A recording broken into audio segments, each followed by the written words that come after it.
ለሀበሻ ቤት ማከራየት አይፈልጉም እዛ እና በጣም ከባድ ነበረ። የሰው መቃብር ላስፈጽም ሲሄድ እግሬ ተሰብሬ ወድቄ እህታችን የምትለው አረብ ሀገር ነበር የምኖረው እና ቆሞ ለመራመድ እቸገር ነበረ። እኔም ልጄም የሱካር በሽታ ታማሚ ነበር።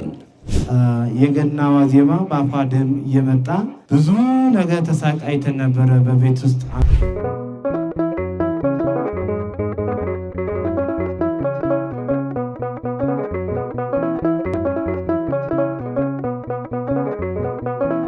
ነው የምኖረው ዱባይ ነው እና የ8 ወር እርጉዝ ሆኜ ቤት እየፈለግኩኝ ቤት አጣሁኝ።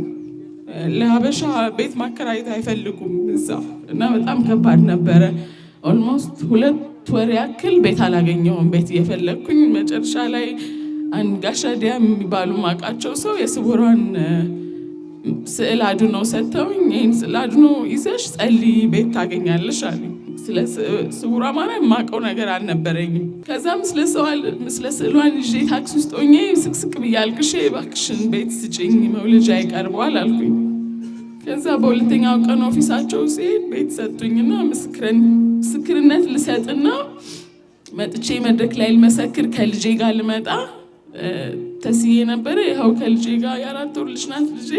ከልጄ ጋር መጥቼ ምስክርነት ሰጠሁ። የዛሬ 4 ወር ዮሴፍ የሰው መቃብር ላስፈጽም ሲሄድ እግሬ ተሰብሬ ወድቄ ቢታሽ ምን ቢል እምቢ ብሎ የነበረ 4 ወር ሙሉ።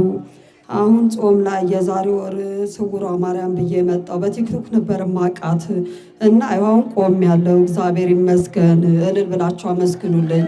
እናቴን አሟት እጨነቅ ነበረ። እዚህ ቦታ ላይ መጥቼ ጸበሉን ወስጄ ለድንግል ማርያም ነገርኳት። እናቴ ድናልኛለች እና ስራቴን አስገብቻለሁ ነው የምትለው። እልል ብላችሁ አመስግኑላት።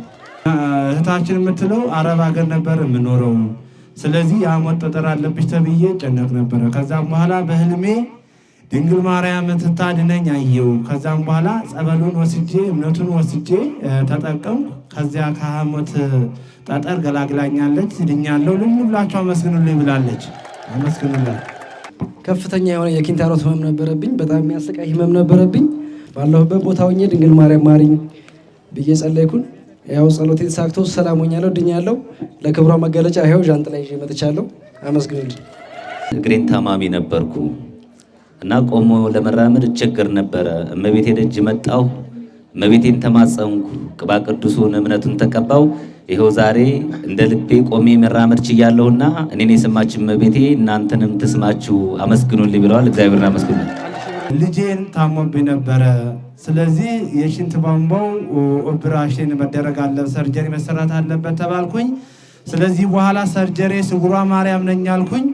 ልጄን ጸበሉን እምነቱን ቀባባሁት። ከዚያ በኋላ ሲመረመር ነፃ ነው። እልል ብላችሁ አመስግኑላት። እኔም ልጄም የሱካር በሽታ ታማሚ ነበር። ከባድ ነው አይደል? እኔም ልጄም የሱካር በሽታ ታማሚ ነበር።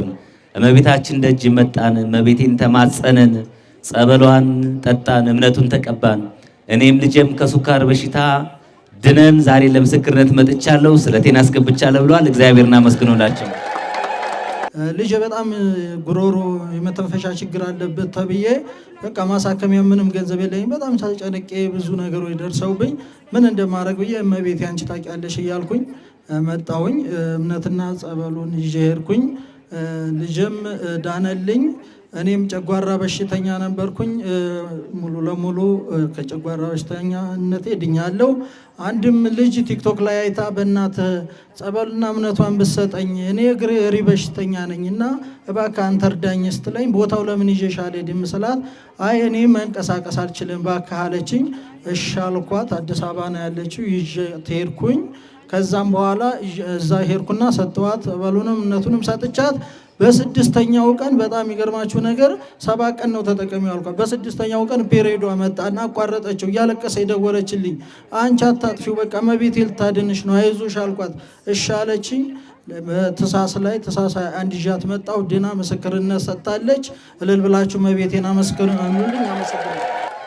ፊት ለፊት የምትመለከቱት ብላቴና የገና ዋዜማ በአፏ ደም እየመጣ ብዙ ነገር ተሳቃይተን ነበረ። በቤት ውስጥ ዓመት በዓል እንኳን መዋል ተስኖን በጣም እያለቀስን ልጄ ተስፋ ቆርጠን ሐኪም ቤት ሁሉ ወሰድናት። ምንም የሚሆን ነገር አልተገኘም። ግን ወደ ድንግል ማርያም ደጅ መተን እምነቱን ጸበሉን ከተጠቀመች በኋላ ጀምሮ እግዚአብሔር የተመሰገነ ይሁን ልጄ ድናልኛለች፣ በጤንነት ላይ ነው የምገኘው፣ የመጣሁት ከባህር ዳር ነው ብላለች። እልል ብላችሁ አመስግኑላት፣ አመስግኑላት።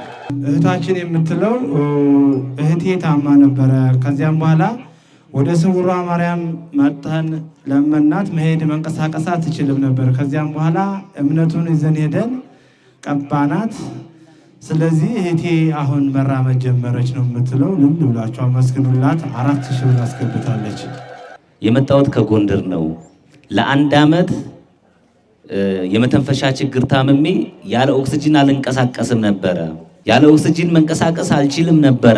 ከዚህ በኋላ እመቤቴ ደጅ መጣሁ። እመቤቴን ተማጸንኳት። ይሄው ያ ችግር የተወግዶልኝ ዛሬ ያለ ኦክስጅን ለምስክርነት እመቤቴ ደጅ ቆሜያለሁና እኔን የሰማች እመቤቴ እናንተንም ትስማችሁ ብለዋል። እግዚአብሔርን አመስግኑላቸው። ጭንቀት በጣም ያመኛል። ከዛ መኪና ውስጡ ለራሱ ይከተኛል። በጣም ያመኝ እየነበር መኪናው እያሰብኩ ሁሉ በቃ መሄድበትን አላቆም ነበር።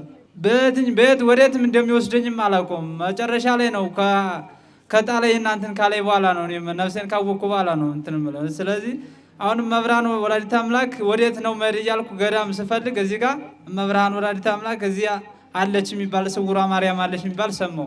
መጣሁኝ ወደዚህ መስከረም 21 ቀን መጣሁ። እዚህ ጸበሏን ተጠመቅኩኝ፣ የቅቤ እምነቷን ወሰድኩኝ፣ ዳንኩኝ። ተመስገን ነው፣ እግዚአብሔር ይመስገን። እልል ብላችሁ አመስግኑልኝ መብርሃን። በዛ ላይ ደግሞ ስራ የለኝም ነበረ። ስራዬንም አግኝቼ ስራ መንገዱን አሳይታኝ ስራ እየሰራሁ ዛሬ ይገኛለሁ። ከደሞዜ ላይ አስራት በኩራቴን እያወጣሁ አመጣለሁ እዚህ። በዛ ላይ ደግሞ ቤተሰቦችን ያማቸው ነበር፣ ሐኪም ቤት ይገቡ ነበር። ገብተው ታመው ሁላቸውም ሐኪም ቤት ነበሩ። መብራን የእሷን እምነትና የቅቤ እምነቷንና ቅባ ቅዱስን ላኩላቸው። እነሱ መብራን አንቺ ታውቂያለሽ ብዬ እነሱም ያንን ቅቤ እምነት ተቀብተው ድነው ሐኪም ቤት ወጥተው ቤታቸው ዛሬ በሰላማቸው ይኖራሉ። ቤተሰቦቻቸው ጋር አንድ ላይ ተቀላቅለው ይኖራሉ ላል እመቤትን ድንግል ማርያምን እስከነ ልጇ አመስግኑልኝ። ክብር ምስጋና ለእሱ ይሁን። እኔ ከዛሬ 2 ወር በፊት አይኔ በጣም አሞኝ ነበር። የግል ሐኪም ቤት ሄጄ ታከምኩኝና አልዳንኩም። ስለዛ ተመልሼ ቼክ ለማድረግ ሲሄድ የእንባ ቱቦ ተደፍነዋልና ኦፕሬሽን መደረግ አለብህ ብሎ ሪፈር ጻፉልኝ ለሆስፒታል። ከዛ የዛሬ ወር መጥቼ እዚህ ተጠመቁኝ 7 ቀን እምነቷም ተቀባው፣ ጸበልም ጠጣው። በቀጠሮዬ ሲሄድ ደግሞ ሆስፒታል ምንም የለብህም፣ ምንም በሽታ የለብህም፣ ወደ ቤት ተመለስ ብሎ መለሱኝ። እልል በላቸው አመስግኑልኝ። ስለቴን በስውር አስገብቻለሁ። እኚህ አባታችን ከሩቅ ቦታ ነው የመጣሁት፣ ከክፍለ ሀገር ነው የመጣሁት። ጨለማን ተገን ያደረጉ ወንበዴዎች ባለቤቴንና ልጄን ገደሉብኝ።